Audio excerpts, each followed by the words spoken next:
Hello and welcome to the 50th episode of the Mission Shunya podcast. Hope you are doing well. Thanks for joining me on the show yet again. The very fact that we are at episode 50 is because of your support. It's that support that I look forward to while I conceptualize and create new content every other week.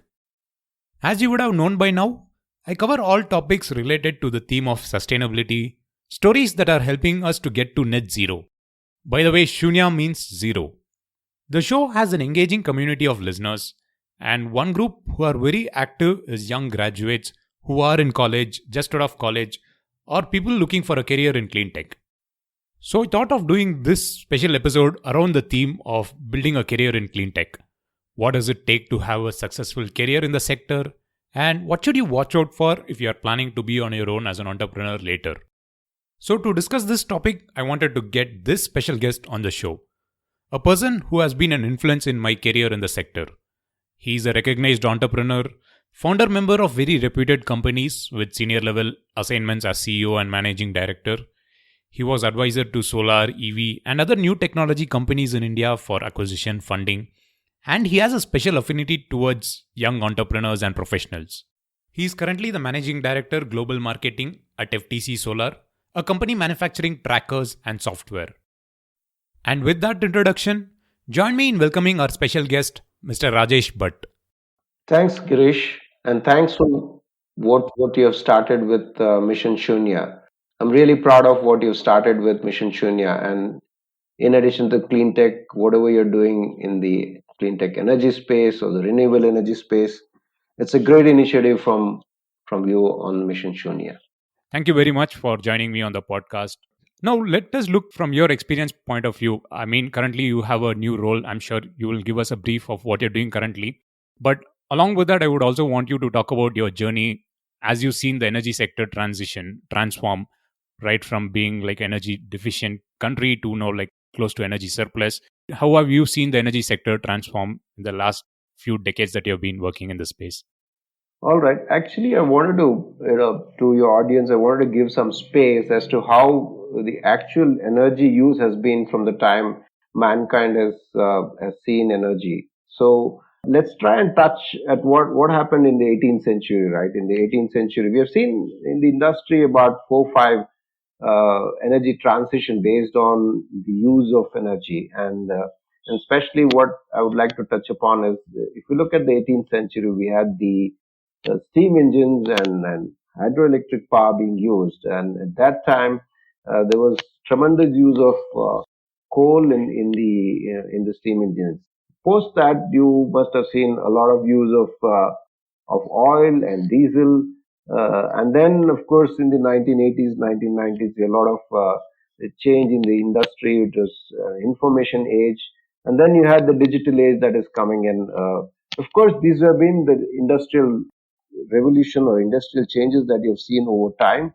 And by different times, as life has progressed, man has evolved and man has abused the nature, abused the climate, thus causing what you're seeing today, the greenhouse effect. And these greenhouse emissions that you're seeing in the air has impacted the climate change.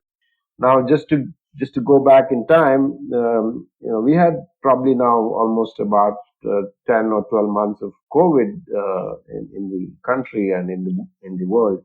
And if you see in the climate, because of less use of energy in the wrong way, which I say either for transport or for electrical energy generation, you must have seen a very clean environment. The reason being that misuse is lesser. You're using lesser of oil and gas and coal. And I think as life progresses and as things change, we would see that people would realize that using clean and green energy is going to be the way that life is going to be very, very particularly evolved.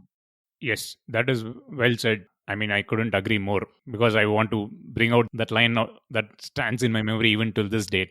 When I came to UV while I joined there, well, I think it was my pre-induction kind of before interview kind of introduction when I had a chance to talk to you, and I think that line still reminds me that you just mentioned that back in 2010, 2011, clean tech was in a space, energy, renewable energy was somewhere where IT was 2 decades back. You made that commitment saying, like, wait for a couple of decades and this is going to be mainstream. And it is already turning out to be. So that was a good start for my career, and I'm very thankful for that.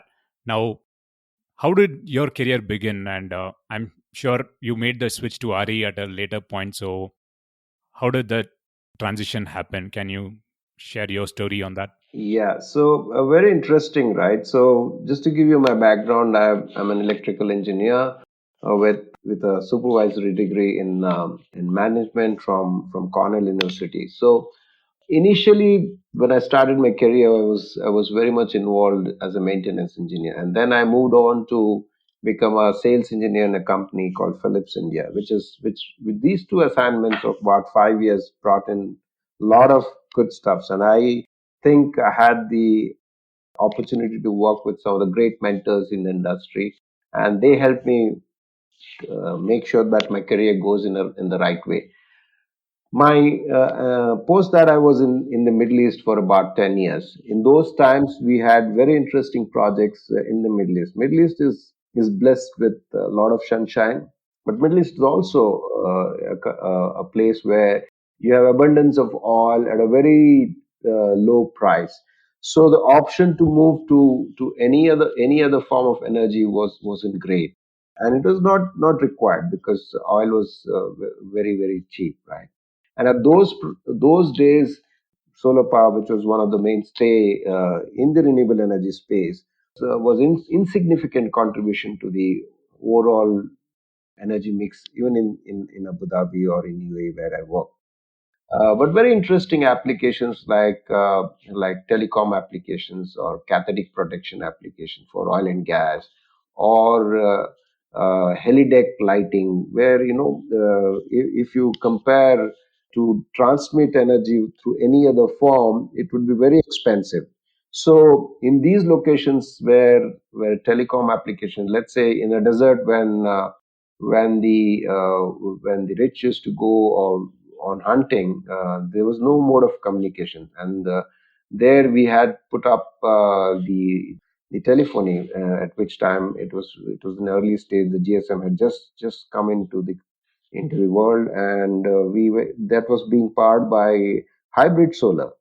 But the price that the individual had to pay for this hybrid solar was something like about $10 per watt peak. And from there, today we are at 1/10 of that price. It is a journey which I always enjoyed. Those were the days when applications of solar was compared with conventional energy, and we had to really compare them from a techno commercial concept, in the sense that the concept had to be really valued. So you had to do a life cycle costing to impress upon the customer, to make him understand what is the value that solar can bring in. And that was probably in 1995, 95 to 2000. That was the start of my career in the renewable energy space. Nice. So I guess competing with oil at such high prices was an interesting assignment that I started on. That is an interesting short story about how you got started and competing against oil. But as you moved into 2000s and then solar started to gain more prominence, you came back to India and then you got into starting an operations for a German company in India, and I think you did it twice. So how has that journey been? And I think the second part of the journey is when the cost competition was hit its peak in India and around the world.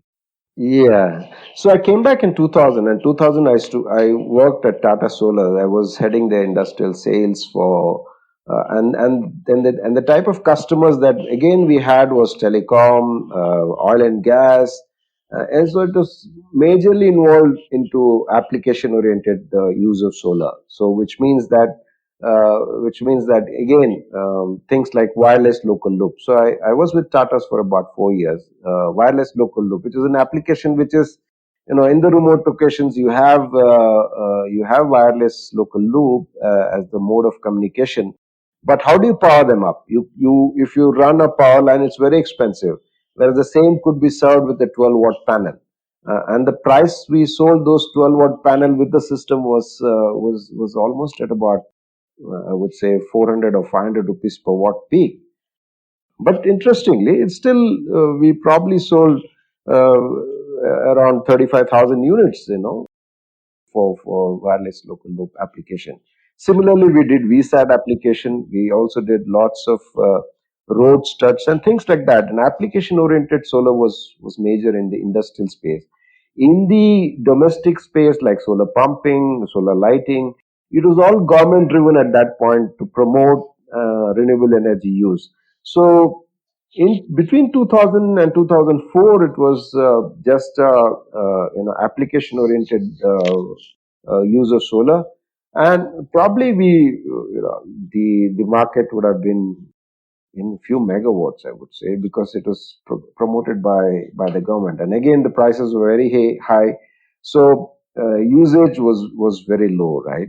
As time progressed, prices dropped, and in 2006, I was the CEO for a German company, Konergy Sun Technics, where we had the opportunity to do module manufacturing, solar thermal, and various other application again in the industrial space. And so we grew from nothing to about 100 crores in those times, in those years. But again, prices weren't very interesting. We were still at about $4 to $5 per watt peak, and people were never coming closer to use of solar because it could never compete with the conventional energy. Came 2010 when I was to lead another German company, UE India, which was into development and EPC space.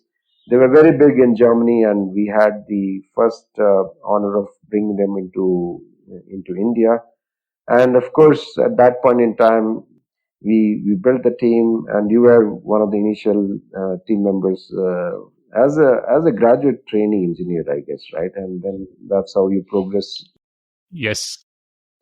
I think it was a good start. And interestingly, if you remember, the first few projects that we did for ground mount projects in India, we sold at about 13-14 crores per megawatt, right? At this point, I would also like to highlight that, I mean, those were India's first multi-megawatt scale projects. Correct.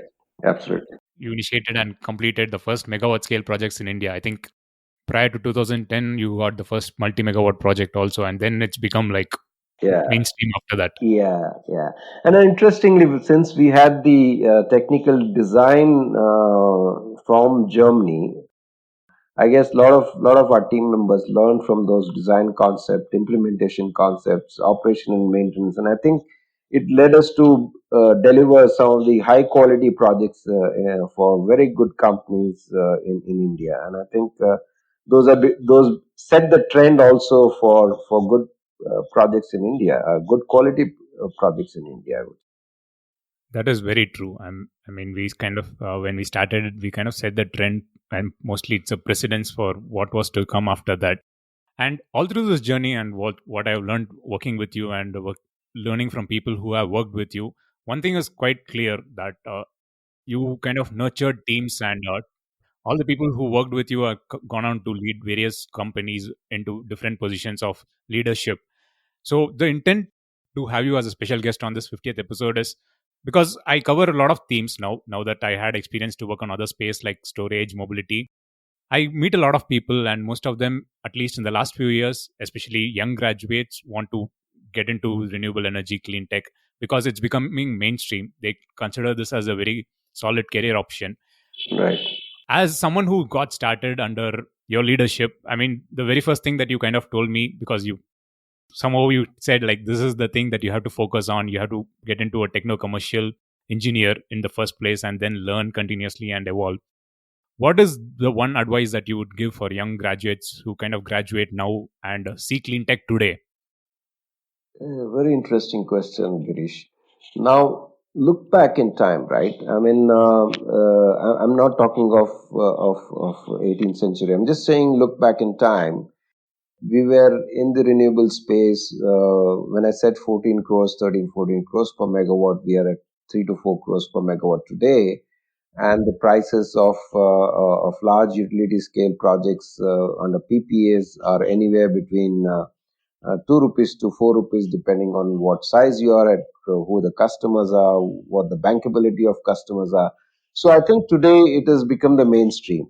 And so that is on the generation side, right? So there are two aspects to this business. One is on the generation and one is on the application of that generation, right? So to the youngsters, what I would say is, one thing is that you have to have passion for whatever you do at the end of the day. I mean, you must have heard this from a lot of people, but I would like to again re-emphasize this. If you love something, if you're passionate about it, you will deliver exceptionally good results. And I think one of the credit that goes to all the team members who worked with us is that they were passionate about what they are doing. And so I think my first statement to the youngsters will be that be passionate about it. But just having passion is not good enough, right? So okay, you could have good passion, but then at the end of the day, what is also important is that you got to have these four things that you have to understand. One is you need to have good skills. You should be knowledgeable about what you want to do. You should be competent there. And the last thing that I always again stress upon is attitude. Uh, so I call that as skills, knowledge, competence, and or attitude. If an individual has these four attributes, then I think he can sky's the limit for him or her. And today, we have seen this with lots of youngsters showing exceptional promises. And I think it is time that when you're looking at Mission Shunya, and if an individual, whether he or she decides to go into this space and is passionate about it, is having the necessary skills, knowledge, competence, and attitude, I think there is enough opportunities in this space. No, that's really true. I mean, the last point on the fourth point, attitude was very key. I think that was something that you emphasized as when we joined and when we were working with you. Definitely, as you have a lot of experience and a lot of people also got mentored by you, and you are also been an advisor to startups. Startups again started by experienced professionals, and also, as you said, a lot of youngsters coming up with new ideas. How do you go about encouraging them, providing advice?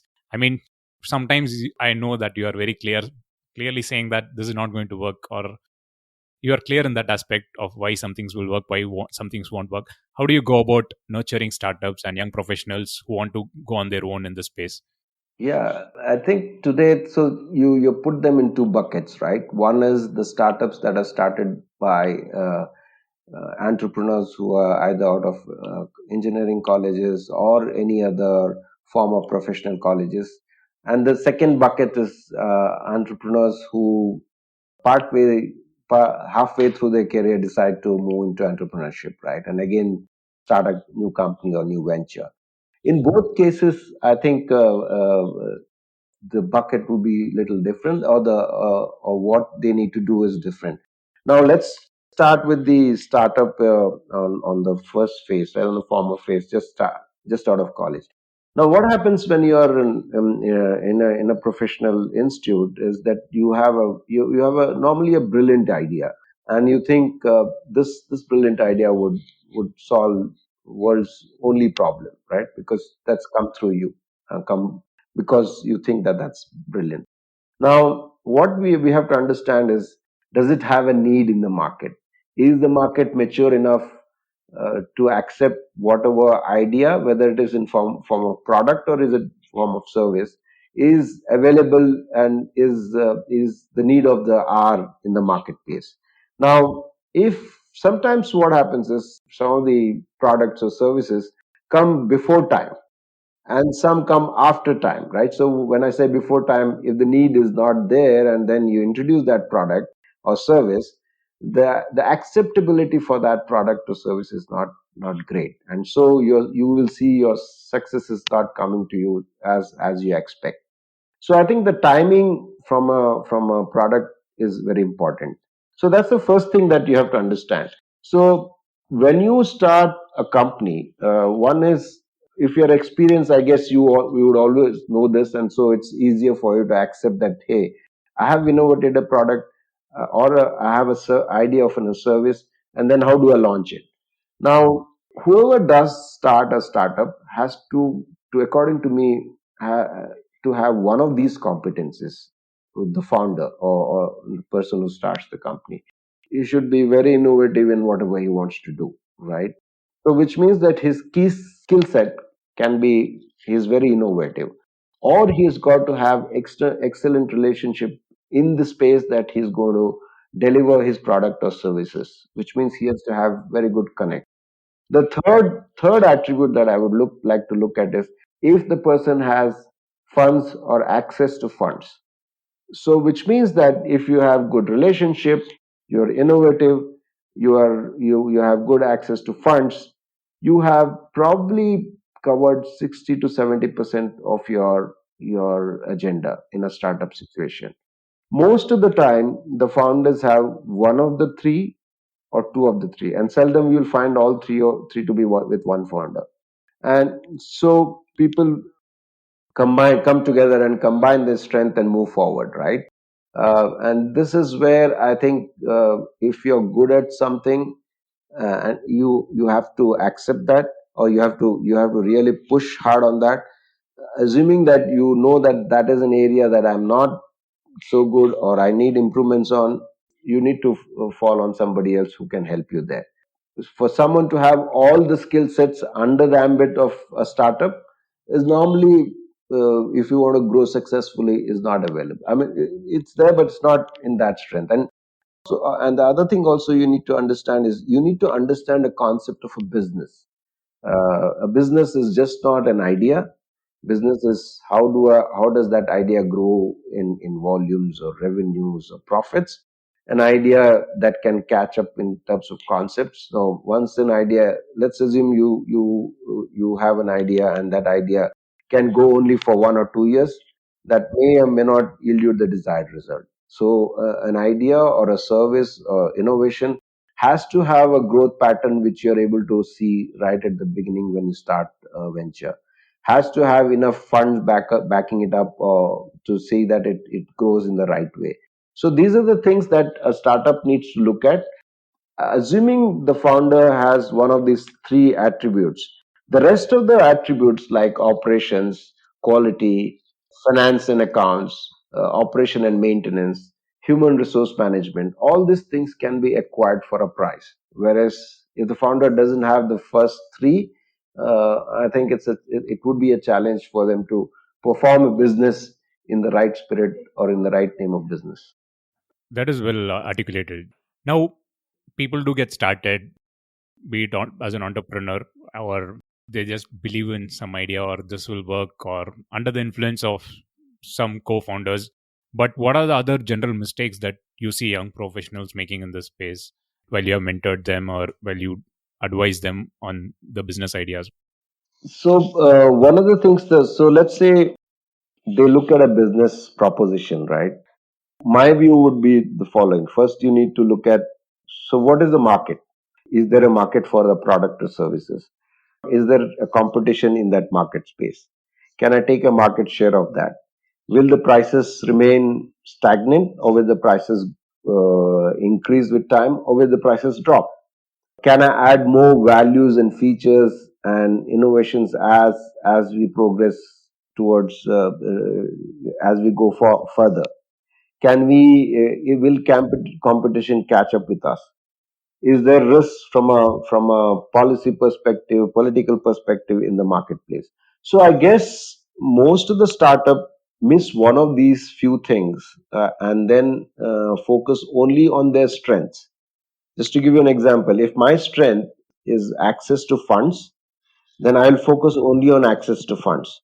And I will give very little importance to enhancement of products, enhancement of features, making sure that the product attains more features, enhancement of service options that is available. Now, if assuming you have a co-founder with you and he's focusing on all the other aspects like including relationship, then you have a concept that you can build upon.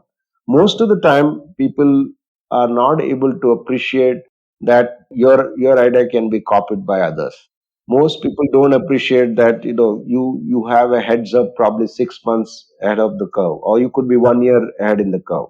Now, if you're 1 year ahead in the curve, you got to make sure that within the next year you have something better than the competition can catch up. So things like this, which I think the lots of entrepreneurs and startup companies miss out. One of the few things miss out, and that's how the business doesn't. So if you see the failure rates in startups are huge, right? The reason is they miss out something. And one of the things that I always believe is that if you're good at something, it's not necessary that you'll be good at everything. And you have to take help from either mentors or co-founders or co-workers or anybody in the ecosystem to make sure that you prosper in the startup that you've started as a venture, as a passion in your life. That is well said. I couldn't agree more on that part where you have to be ahead of the curve, and every idea has an expiry date in this modern world. I mean, everything is quite replicable, so Yeah. you just have to be aware of when is that date for you, and so how quickly you can evolve to the next big idea and how could you pivot. That is well articulated. Now, on another note, for someone who's been transitioning into multiple roles, right from solar, then energy storage, electric mobility, for me the mantra was, like you said early on, get to be a techno commercial engineer. So in whatever space I went, I kind of understood the technical nuances of that and then transitioned to the commercial side of things and then progressed. Now, what would you say are the key skills that young people should have? Because clean tech and sustainability today is quite wide than when I started with solar and storage. So how should young professionals brace up for this? There are a lot of skills that they can acquire and they can move into a lot of spaces, right from recycling, waste management, circular economy, and quite a range of things. So what would be your advice for young professionals in terms of the skill sets that they need to build? So let's look at. I'll try and address that into three segments, right, or three areas, or four. Let me put it in four buckets. So one is the solar, second one is EV, the third one is new technologies, True. and fourth one digital technology to be used in all these above three technologies. Okay. Right. So let's look at the first one. Solar today is modules, inverters, balance of systems, grid connection, and I think there has been enough competence in the country.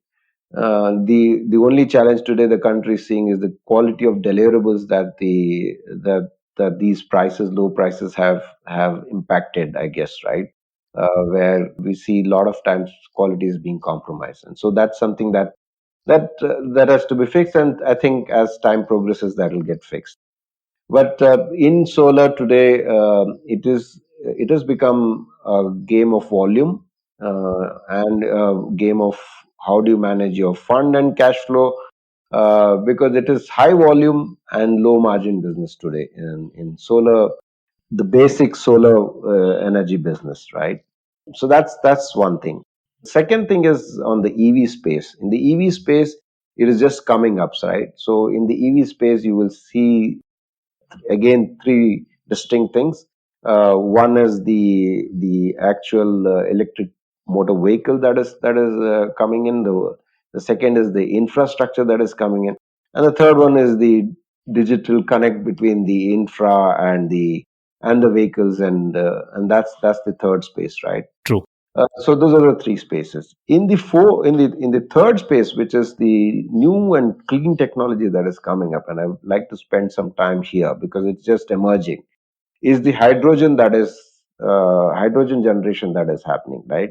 So one of the things that you're seeing is that probably solar is being used for electrolysis purposes.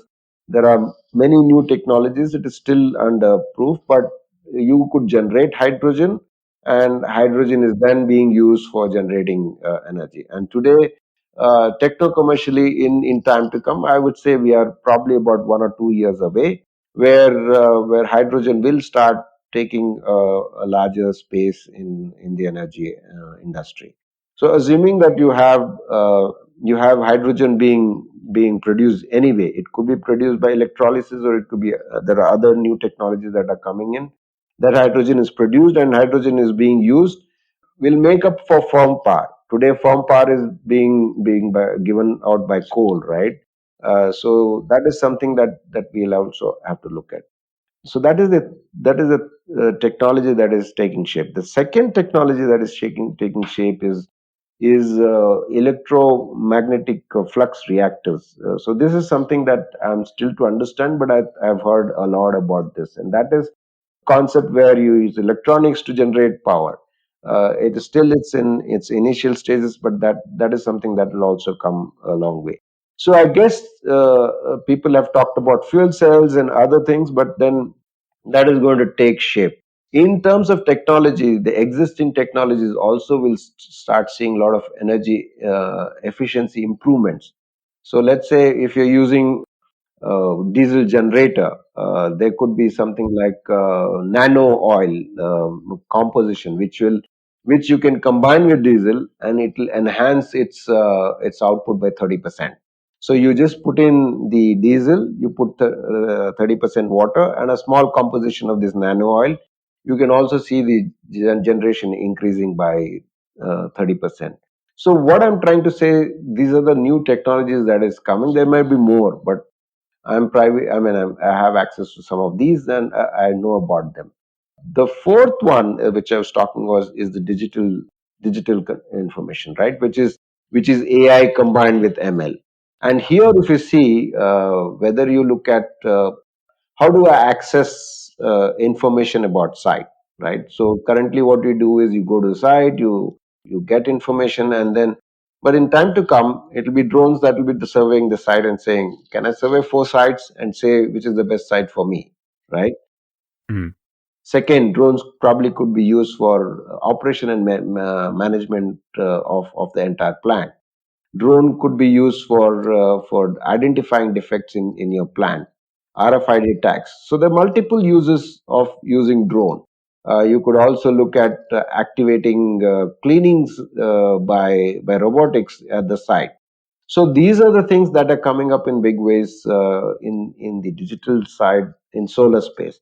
Now, when you look at EV, in EV, the digital space that you could look at is there's lots of traffic flow, and we don't know currently as to whether the traffic is flowing from A to B, or whether traffic in A is 100, or whether the traffic in number of people in that A is 100, or is it a mass movement of traffic that is happening, or is it multiple movements of traffic that is happening, or is it a shared movement of traffic that is happening? Digital electronics will be able to fix all this. AI will be able to fix all this. But then what will it do? It will optimize the use of how technology is going to be used, how infrastructure is going to be used in time to come. And so I think there's enough space there also for people to dive in. When you look at the larger generation, new technologies, I think what is happening is, again, hydrogen being a very light element. You need to look at technology sensing equipments to make sure that you're able to understand how effectively it can be managed, it can be controlled, it can be delivered, right? So that is the third space.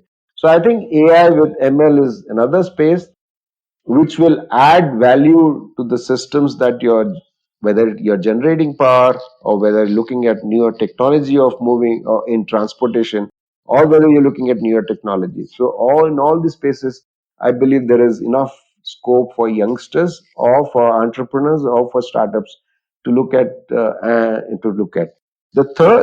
one thing that I forgot in all this, I think, right? Storage is also going to take a very, very big portion of the ice. Now, whether storage is in form of batteries, or whether it's in some other form, whether it's lithium-ion batteries or any other form, but that's going to be a big industry in time to come. So I guess I've given you 5 buckets of what are the opportunities are there. On one side, you start with solar. The second bucket is EV. The third bucket is storage. The fourth bucket is the new technologies, and the fifth bucket is AI and ML to be used in all these areas. That's really wonderfully classified. Like, as you were narrating this, I was reminded of the other fact in recent times, especially COVID, and everyone works remotely, and people are still thinking of how can I work remotely and still be able to contribute in this sector. because you have been an advocate of getting your hands dirty for youngsters. So, what would your suggestion be on this? Oh yeah, I'm not good at educating work from home. I think people need to meet. It's unfortunate that COVID was there, and my view is that if you're an engineer, you have to get your hands dirty, right? Probably in the space of some of the digital information, you need not get your hands dirty. But in space of hardcore business, whether it is solar energy, whether it's EV infrastructure, or whether it is storage, unless and until you experience with your hand, computers tell you only something. Computers don't tell you the real life experiences, right? Just to give you an idea, if you got the right bolt but you don't have the right nut or a right size of hole, lots of time you can't capture that on the computer. The computer or the digital information tells you the undulation is like this, and that probably the depth of soil is at general location is like this, but when you go to site you find different information, and what data you gather today probably a month or 2 months down the line will be different. So unless I'm an advocate of at least all youngsters to have 5 years of exceptional experience, work very hard, make sure work very smart, to get exceptional experience in the first 5 years of career. I'm not suggesting that the rest of the career is not important, but first 5 years, if you have done good, smart work, I think your career is on its right path. That's well, wonderfully articulated. And on the other point that you really mentioned was getting your hands dirty and meeting people.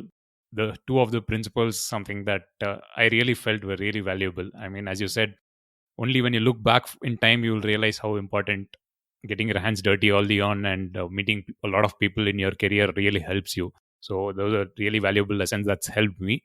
So thank you for taking time to kind of coming on the podcast, and also thank you for guiding me from time to time as I've progressed in my career. And I have just got started, so I look forward to a lot more conversations with you.